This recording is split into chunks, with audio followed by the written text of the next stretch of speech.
Welcome, everyone, to Fantasy Basketball Trends, the show where I get my thoughts on some guys that I like and some guys that I don't like over the last week. The guys that I can mention can be streamers, trade targets, or just guys to pick up and hold, while the guys that I'm not liking can range anywhere from outright drops to somebody you need to kind of keep a close eye on, or maybe even somebody you should look to trade away. Really excited with the list today. It's been a really awesome week of fantasy basketball. Let's just jump right into it. My number one guy that I think is trending up this week is going to be Jarace Walker from the Indiana Pacers. I think he's really flying under the radar with how banged up Indiana is. Obi Toppin is out several months, and according to Rick Carlisle, he said specifically not to ask him about Obi Toppin again until February 1st. At least we're looking at All-Star break at minimum for Jarace Walker to have fantasy value. While he's not contributing much from a 9-category standpoint, his raw stats are really strong, right? 11 points per game, 6 rebounds, 4 assists, 0.7 steals, 0.5 blocks, and 31% from the field. And sorry about that, I just threw his picture up there so you guys could see it. But if you're punting field goal percentage, well, let me stop. His 9-category ranking is 154th on the year. That's not going to cut it just from like a 9-category standpoint, right? But I always talk about 9-category impact versus 9-category ranking, right? And, with Jarace's impact, you're looking at the rebounds. You're looking at the assists. There's a splash of steals, splash of blocks, right? There's some points there as well. If you are, really looking at the 9-category ranking, if you punt field goal percentage, he jumps inside the top 100 to 92nd. So that's something to factor in as well. The assists out of the forward spot are really nice right now. It's not something that I expected from him. Indiana looks like they're not really going to go anywhere this season. They've already signed Jeremiah Robinson-Earl via a hardship exception. They're playing guys like Ray J. Dennis and Mac McClung legitimate minutes, 5 or 6 games into the year. That's kind of an issue if you want your team to win basketball games. Jarace is only rostered in 18% of Yahoo leagues. That field goal percentage should tick up. Last year, he did shoot 47%, although it was on 5 shots per game, so not the most volume there. But that 3-point percentage should also improve. Maybe not back to 40, where it's been his first 2 seasons, because those were on really low volume. He's shooting 30% from 3 right now. But it's very possible for him to have some positive regression towards 35. He's taking just so many shots right now because Indiana is really hurting for some scoring and some impact players. So Jarace Walker, I think, can be that. I will admit, previously to this, I thought he was kind of just a player very similar to Obi Toppin, just kind of a role guy who's role as in like a pick and roll guy who's going to be just scoring points, not really rebounding the ball, not really passing the ball, and just kind of scoring points and maybe being an efficiency guy. But he seems to be doing a lot more than that right now, and is somebody that I personally am grabbing in my redraft leagues and would maybe urge you to as well. Dynasty owners got to be really excited what they're seeing when Jarace is finally getting a shot here. So someone to get excited about for the rest of the season. So the next guy I want to talk about is Anthony Black. I will admit I was really low on him coming into the season, but he's taking on a really important role for this Magic team. He's currently averaging 12 points per game, 3 rebounds, 2 assists. But what I'm really excited about is it's at 0.9 steals, 0.9 blocks. It's almost a 1-1-1 guy. He's shooting 50% from the field. Probably not sustainable. He's taking really high quality looks right now. But those steals and blocks are a huge positive, and those blocks might be legit, right? He averaged 0.6 last year, but he's playing a bigger role in defense. He's guarding more important players. He's flying around the court. In addition to his minutes increasing from 24 to 26 so far this year. He is handling the ball less with Desmond Bane on the team. He's being used more as like a switchy wing, kind of that. And there's a few that have done this now. Maybe Vic Krejci is a good example of someone, kind of a lower example of it. But you take a really tall point guard and, he's not really the best at handling the ball or being a point guard, but you still want him on the floor, so you have him play some minutes at the 2 or at the 3, right? And guarding, really solid players. I originally thought this would hurt his value, Desmond Bain coming in, that is, but it hasn't. He's on the floor a ton. Just a couple of games ago, he scored 20 points, had 2 steals, 2 blocks, and then 3 3-pointers that game. Like I said, the rebounds and assists are really not going to be there for him, but that's not why you're grabbing him. You're grabbing him to be like an Anthony Simons, in a Gary Trent, that kind of guy where you're getting some threes, you're getting some points, some steals, and then in Anthony Black's case, you're getting some blocks as well. And Dynasty owners, I'd be really excited. He's clearly developing, and he's kind of settling in on this Magic team as a role. Or finding a role in this Magic team, I should say.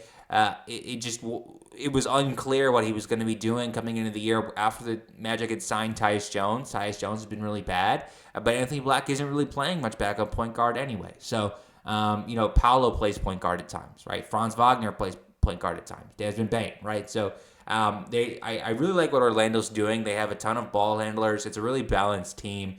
It is possible that Desmond Bain bounces back. He started rough to start last year as well. That was a larger role than what he's playing right now. Anthony Black's usage could drop a bit if Desmond Bain does bounce back. But for now, Black is really somebody I'm liking a lot in redraft leagues, in addition to dynasty leagues, although you might have a tough time buying him right now just because of how good he's doing. So next, let's talk about Ryan Dunn. He's perpetually under-owned, in my opinion, even to finish out last season where he was having some really, really crazy stat lines. He's got some really exciting steals and blocks potential out of the forward spot.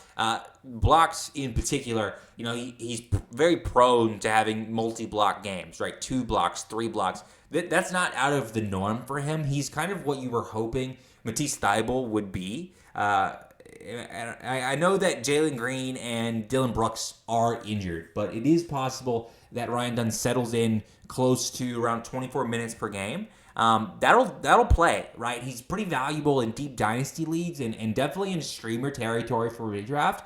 Or if you're really hurting for blocks or you just need a forward bat or something, he's only rostered in 8% of Yahoo leagues. So, he's somebody who I would really consider grabbing, maybe as a grab and hold, right? I mean, the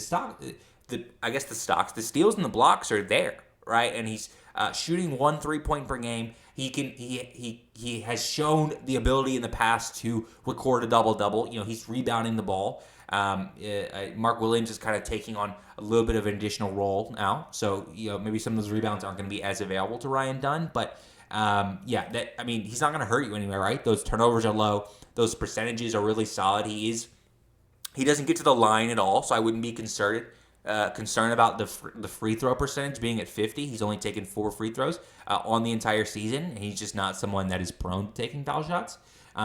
Something also to be mindful of, Royce O'Neal is currently playing out of his mind. He's playing heavy minutes, but if he cools off or the Suns kind of slide down in the rankings, that could be somebody that could be something that directly benefits Ryan Dunn. They play a very similar role in the rotation, right? So Royce has done this in the past for stretches, and then will come back down and cool down when things kind of get back to normal, right? He hasn't really demonstrated the ability to do this over a long period. Is he going to? I don't think so. I don't think this is the year that Royce O'Neal breaks out. So definitely something to keep an eye on. If Royce starts to trend down, it's very possible we see Ryan Dunn trend up as well. The next guy I want to talk about is maybe this is a bit of a hot take, but it's going to be Russell Westbrook. He's similar to Ryan Dunn, who's just perpetually underowned. I think Russell Westbrook is just consistently overhated and undervalued in fantasy leagues, right? He's starting games for this Kings team, and he's doing Westbrook things, right? He has that heavy usage when he's on the floor. He's racking up counting stats. The turnovers and the field goal percentage, which at 39%, I don't really think it's killing you. It would kill you as much as somebody might think. On this season, he's he's scoring 12 points per game, 5 rebounds, 5 assists, 1.3 steals, 2 3-pointers per game. He is currently ranked number 159, but his impact is a lot higher than his actual ranking, right? He should be owned in a lot more than 24% of Yahoo leagues. And I didn't expect this from Westbrook coming into the season, right? I thought maybe he was just going to play direct backup point guard. They're very excited about having Dennis Schroeder as their point guard. They were very determined for Malik Monk not to play point guard, so I thought it might have been a less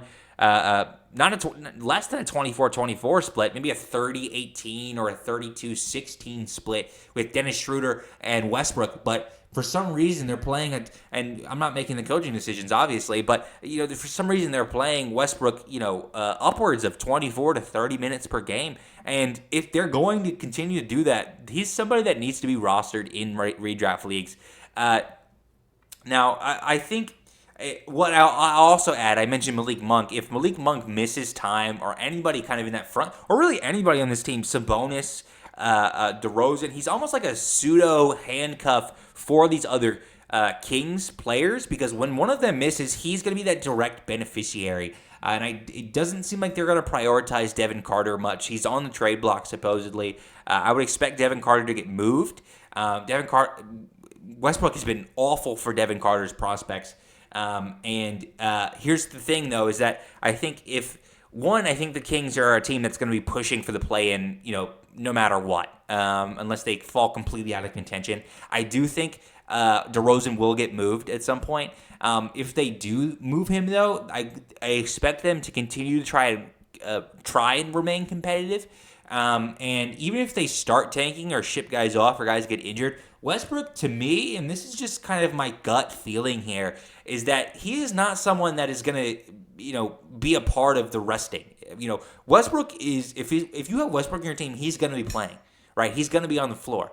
And even if they move towards a youth movement, we saw this in Washington a couple years ago, Westbrook is going to be out there as a tank commander. So that's not something I'm concerned about as well. Potential youth move in Sacramento. I think he's still a strong fantasy option. Even, hit a recent game with 12 points, 10 assists, 2 steals, 5 rebounds, 4 for 4 from the line. I mean, you can't ask for much more. Malik Monk did miss that game, right? But Westbrook just has the ceiling for that. And even on a nightly basis, I think, even in limited minutes, if he plays 16 to 18 minutes, he can still rack up crazy stats. So, really liking Westbrook right now. And so let's talk a little bit about, I have a couple guys I want to mention is just trending down right now. The first one, this one might be a little obvious. It's going to be Bradley Beal. He's only playing 20 minutes per game right now, which I know he's kind of a little bit on a ramp-up period, but what's concerning me is those shot attempts in those games, right? The first 2 games of the season, he shot 4 times and then 5 times. He's not making enough of those shots, right? He just shot 8 in the most recent game, but the volume is not there. He needs to shoot a lot more and to be very efficient on those shots. And I think we anticipated this coming in, right? We thought, we knew he was going to have to be efficient to hold that fantasy value.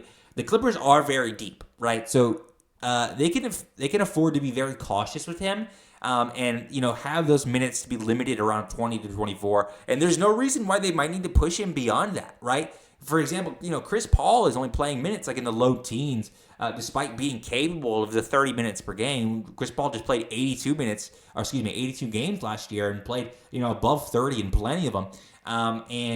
He's shown that he's able to be a winning basketball player, and this Clippers team is so deep that they don't even need him for that, right? So, I really worry that Beal just simply might not get the role needed for consistent production. I would really stress that he's a massive drop candidate in almost all redraft leagues right now. There's an argument to be made even in 16 to 20 team leagues for someone just with more upside.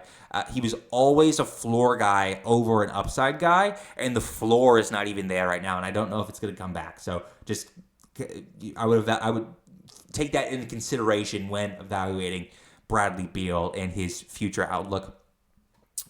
So the last guy I want to talk about today is going to be CJ McCollum. This one is a little bit more about the Wizards' outlook and then McCollum's role on this team as opposed to how McCollum has been playing. The Wizards are bad again, and McCollum's main purpose seems to be providing like that veteran presence, similar to Marcus Smart and then obviously Chris Middleton towards the end of last year and to start this year as well.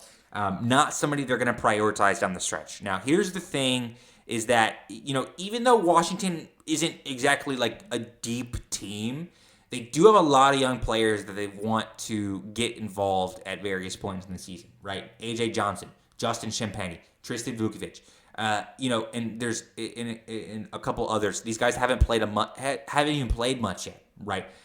A couple of them like Champagnie and Vukovic maybe don't directly affect McCollum directly, but or his role, but there is going to be some minute shifting, I think, that's coming.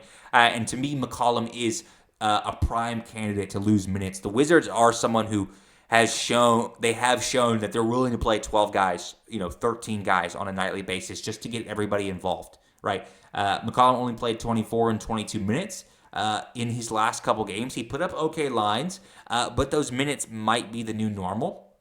And the reason that I'm saying this about McCollum and not Westbrook in regards to the minutes, right? Both are and because you might be looking at this and you're saying, okay, these guys are kind of in similar situations, right? Both on potentially bad teams, both kind of older guys who need usage to thrive. But the situations to me are very different. As I mentioned, the Kings I think are going to continue to push for a play-in. I don't think the Wizards are going to be anywhere near that. And then if the Kings move DeRozan or Levine, Westbrook would likely absorb more usage, right? But with McCollum, you're hoping for a trade, right? But the downside is, if he does get traded, he's going to land on a better team in a smaller role, most likely. If he doesn't get traded, he's at risk of sitting games or just losing usage as the year goes on, as they want to get guys like A.J. Johnson specifically as someone who I anticipated to play a decent role for this Wizards team, has not yet. I think he's going to as the season kind of progresses. McCollum would be a direct loser from A.J. Johnson seeing an increase in minutes. We saw this before last year, right, with the sitting of games. Marcus Smart and Chris Middleton both sat every couple games to finish last season, right? There's no reason to think that the Wizards, who have the same front office and the same coach, Brian Keefe, won't do the same thing this year. And then on top of that, McCollum is just not a strong 9-cap player right now, right? He's ranking 176 on this season, which is worse than Russell Westbrook if you want to talk about 9-category ranking. And the impact is worse than Westbrook as well, right? McCollum only averaging 14 points, not only, but he's averaging 14 points per game, 4 rebounds, 4 assists. The steals aren't really there at 0.7. He has not recorded a block this season, and the blocks just are not something that he's been able to do ever. That field goal percentage is low. It is likely to come up a bit. He's shooting 39% in the year. But not enough to kind of offset that potential decline in minutes, I think. And McCollum, to me, is someone who does need a lot of minutes to put up consistently decent stat lines, right? So he is owned in 60% of Yahoo leagues. I think that is way too high. And I just want to put this into perspective, like the ownership percentage, because some people factor that in maybe a lot more than they should. For example, Drew Holiday and Keontae George. Drew Holiday ranked 31. Keontae George ranked 24 on the season at this point. Both only rostered in 57% of Yahoo leagues. That means there are leagues that have CJ McCollum rostered that don't have Drew Holiday or Keontae George rostered. Ryan Rollins is another one, still under-owned at 43%. All three of those guys deserve a roster spot in all formats. All league sizes, those three guys need to be rostered. If you have McCollum, if one of those guys are available, that's a move you need to sprint to the waiver wire for, right? But I don't have any problem dropping him for somebody like Jarace Walker, who might have a much higher season-long outlook, especially down the stretch. Anthony Black is another one. He's playing a big role on a good team.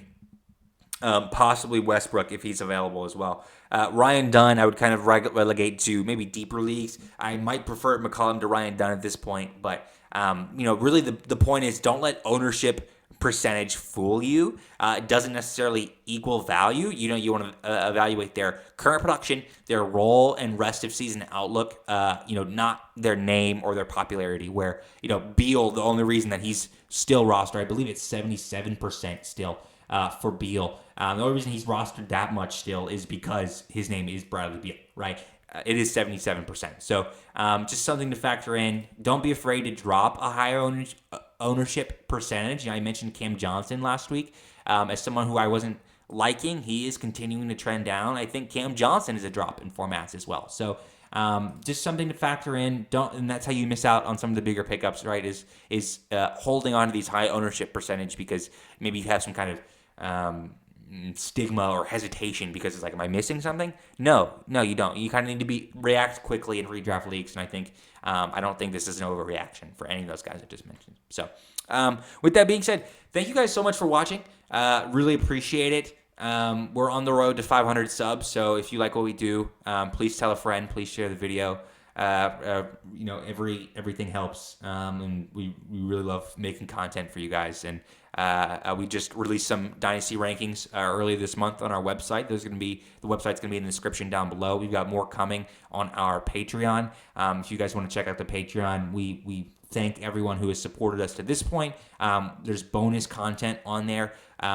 So like, we're not paywalling rankings or anything. We're doubling the amount of rankings that we're creating, whether that's you might see some points league rankings on there. You might see a more frequent update of the 9 category rankings. All that is going to be on our Patreon. Not something you have to do by any means, because we're not paywalling any of that content we have been providing in the past, right? With the rankings, articles, videos, things like that. It's just all additional stuff. So, but thank you guys. Good luck on week 3, and I will talk to you next time. Thanks.